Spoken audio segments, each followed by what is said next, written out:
Hello.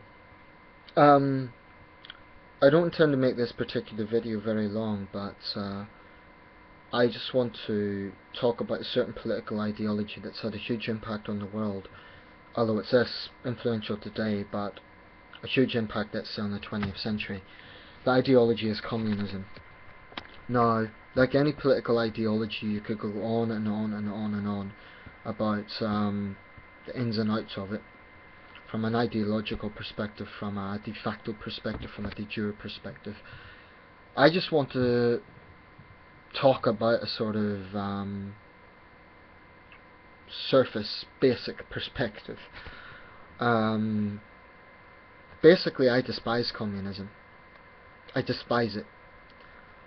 I have nothing but contempt for what communism was in the 20th century.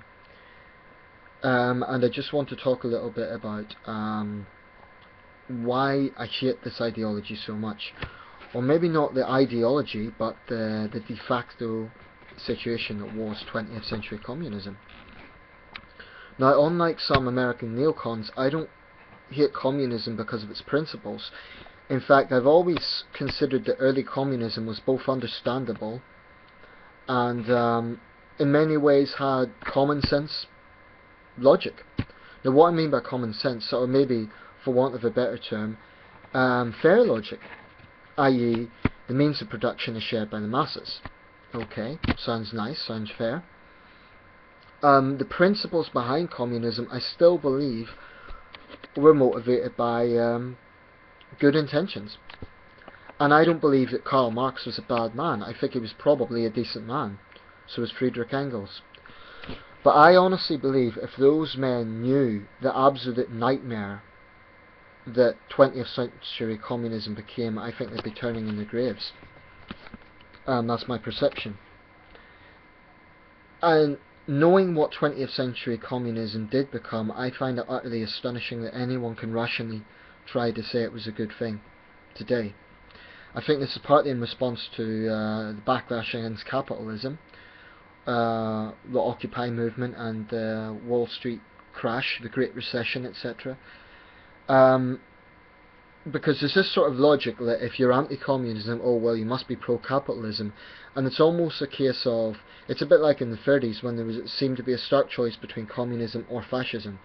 Now in the 30s, most people were not aware of the true extent of the horrors of communism because they were focusing on the horrors of fascism, which were indisputable. The horrors of fascism were, over a relatively shorter period of time, they were barbaric, no one disputes that, but in many ways they were more glaring. Hitler's crimes in many ways were more obvious than Stalin's crimes. But most people in the West see fascism for what it is. There is, I would argue, especially in European countries, far too many people that are openly accepting of communism, and there's one simple truism. If someone sells Nazi memorabilia or a swastika, as we know, Hitler stole a swastika from ancient Hindu symbolism, but anyway, Nazi memorabilia has a stigma around it, and rightly so. There should be a stigma around it. Fascist symbolism rightly has a negative connotation. So why is it that communist tack is sold as sort of some sort of like something cool? Che Guevara posters, for example. The communist hammer and sickle. Those sort of things are sort of held up as being cool or retro or something like this. In China, Mao's Little Red Book is sold as a tourist thing. And I'm not sure if Westerners who buy that really realise just how drenched in blood that book is. Now, of course, people will argue, well, it's the Chinese themselves that are selling it. But the point about that is, Mao's personality cult is still fostered by the same regime that he came from. So this isn't really an objective situation, because the Communist Party is still in control in China. Now, it's true that it's a hybrid system, and you have Chinese capitalism as well since 1980 and, well, 78, Deng Xiaoping opening up. But China is in many ways a hybrid system, and make no mistake about it, the dishonesty, the callousness and the cruelty of communism can still be found in China. Make no mistake about that. Consider this. How many states calling themselves communist are left in the world today? 5. Roughly 5. Venezuela is maybe pushing towards that. It calls itself socialist. I don't regard socialism and communism as the same thing. I'm not a socialist, but I don't believe it's necessarily the same thing.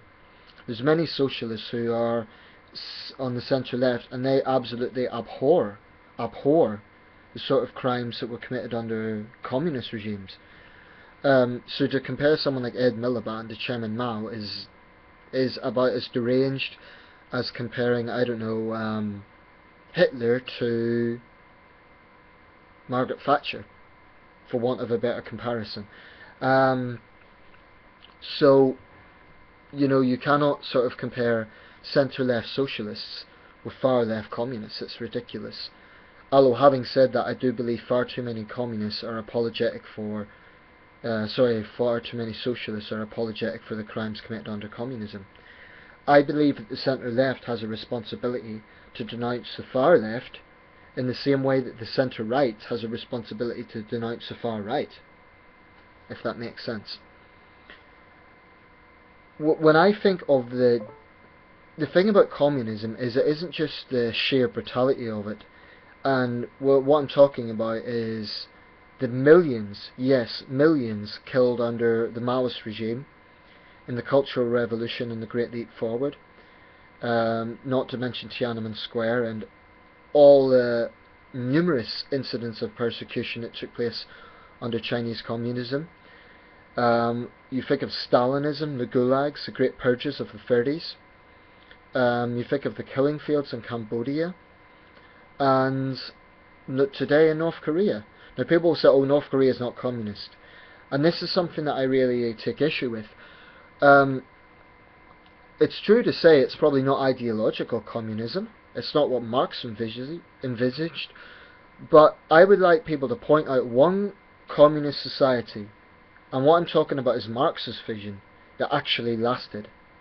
Name one communist society in the world from Marx's vision that actually lasted. I can't think of a single one. It's true there are socialist societies today that are trying to create that sort of society. I've got mixed views on them, but I am convinced that communism, de facto communism, was nothing other than an evil, brutal, totalitarian ideology, and I've got nothing but contempt for it. Whatever developments it made, whatever things it done in terms of gender equality, or there's a lot of areas you could point out, oh well, look, they done this well, they done that well. None of that condones the crimes against humanity that was committed under these totalitarian regimes. And perhaps the most despicable thing about them is the sheer dishonesty. In Germany today, you have a democratic country that has confronted its past, that recognised fascism for the evil that it was, and has moved on. In China today, you have a country in denial about its past, that still lauds Chairman Mao as a great leader who made mistakes, and which is basically in denial about the brutality of communism. And people will say, oh well, China's population increased under Mao's era. My response to that is, so what? Population demographics, if you're saying that a population is increased, well, that justifies up to 70 million deaths. I think that's odious. China at the beginning of Mao's era was 500 million people. It's now over 1 billion. My question is, why is that a good thing? So there's a real paradox in this sort of argument. People say, oh, if Mao was such a bad guy, how do you explain that population increased? My question, why is that a good thing? By the way, millions also died. So it's kind of like saying, because the population increases, that justifies the millions who perished under his regime. Now, like I said, I don't have time in this video to point out all the things that I despise about communism, but for any level-headed, reasonable person, this should be obvious. And I've often made this point, there's actually not that big a difference between de facto communism and de facto fascism. In fact, I have heard people on both extremes actually say, let's join ranks. to take on the New World Order, the Jewish conspiracy, this sort of thing. So fascists and communists claim to hate each other, but in actual fact, a lot of their actions were pretty similar. Both systems engaged in mass death. Both systems brutally crushed dissidents. Both systems scapegoated minorities. Both systems blamed outsiders. Both systems had extensive forced labour programs. Both systems were guilty of genocide. Both systems used a massive propaganda campaign to hide their crimes. Now, proponents of both systems will say, oh well, what about colonialism? My argument would be that the days of empire are over. The British Empire is gone, the French Empire is gone. Colonialism certainly had blood on its hands. But the difference is, in countries where there were colonies, i.e. in the European powers, there is no censorship. You can openly read about British imperial crimes. You can openly read about French imperial crimes. You can openly read about the first American settlers and the thousands of Native Americans they killed. The point here is honesty. That is a fundamental thing. And in a country like China, what you get is massive dishonesty. And it's the same in Vietnam, which is also, ironically, they're not getting on very well these days, but it's also a single party state. I hate all single party states as not as countries, but as ideologies, because anyone who really thinks that a single party state can be a fair objective system is kidding themselves. Like I say, there's only 5 countries calling themselves communists in the world today. China, Vietnam, North Korea, Laos and Cuba. I believe Cambodia, Venezuela may be quasi-communist systems. And certainly there's many other examples where there is strong communistic elements. But really, they're the only countries in the world that can really be described as calling themselves communist. And in the case of China, it's a hybrid system. Arguably Vietnam is as well. In fact, if we look at it, the only country in the world today that is comparable to the sort of Stalinist regime is North Korea. And that is an international laughingstock. So anyone who wants to rationally argue that communism is a good idea, my question is, or my response is 2 words: 20th century. Look at the absolute oceans of blood spilt by communist regimes, and then try and argue that it is anything other than a brutal totalitarian thing. And it's not a case that you are a neocon or you're an arch-capitalist if you hate communism. I can think of socialists who hate communism. I can think of liberals who hate communism. I can think of many people from other ideologies that despise communism. Communism is a miserable, failed, brutal ideology. Regardless of what Marx's ideas were, Marx was a genteel, intelligent man. But he was not a politician, he was not a statesman, and he, other than being hugely influential in writing, which shouldn't be underestimated, I think he was naive to the extent that he never realised just how god-awful his ideas would become when they were acted out in the 20th century. Because ultimately, in every communist system, you had a megalomaniac who took over. Look at all the examples. China, Chairman Mao. Russia, well, Soviet Union, Stalin. Cambodia, Pol Pot. There's so many examples. Look at the Red Terror in Ethiopia. Look at the brutality in the Eastern European states. The Stasi in East Germany. There's so many examples of just how hideous de facto communism was. And it really doesn't matter what advancements in human development there were, because it doesn't really justify what communism done. Those advancements could well have been made under democratic systems. Now, people say different countries have different social, cultural conditions. That's true. I'm not so naive to believe that every country should develop along the same route. That is naive. But the 20th century shows us that communism was a failure. Whatever developments it had, it was a failure in terms of what it done against humanity. That is absolutely indisputable.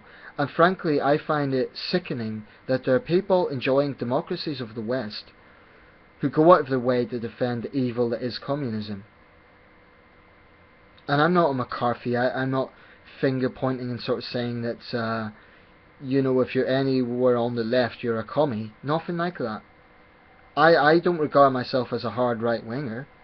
On some issues I'm right, on some issues I'm left. I regard myself as a passionate centrist.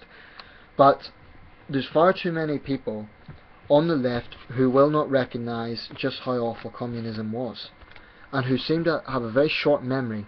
Here's a question. In all the years of the Cold War, how many people voluntarily wanted to live in the east of the wall versus those who tried to escape to the west? True, there were a few radicals, a few, let's say, extravagant characters who tried to get into the east. I don't know whether they were adrenaline junkies or they were trying to convert people, whatever. But the fact of the matter is, you did not have people risking their lives to try and get in the east on the same level as those risking their lives to try and get into the west. If communism is such a great thing, why is it so many North Koreans try desperately to get into China, knowing they'll be sent back, knowing they're risking their lives? The reason is because those people have come across South Korean pamphlets showing them just what a hellhole they're living under. And I find it astonishing there are people who actually try to justify the North Korean regime. This is an evil, barbaric regime, and as far as I'm concerned, when Kim Jong-un dies, that will be a good thing, because hopefully it will kill off this evil dynasty. Hopefully that will be the beginning of the end of North Korea's nightmare. And I just find it astonishing that anyone can argue that, there's a basic thing here. Those totalitarian communist ideologies went out of their way to hide their crimes, and they still do.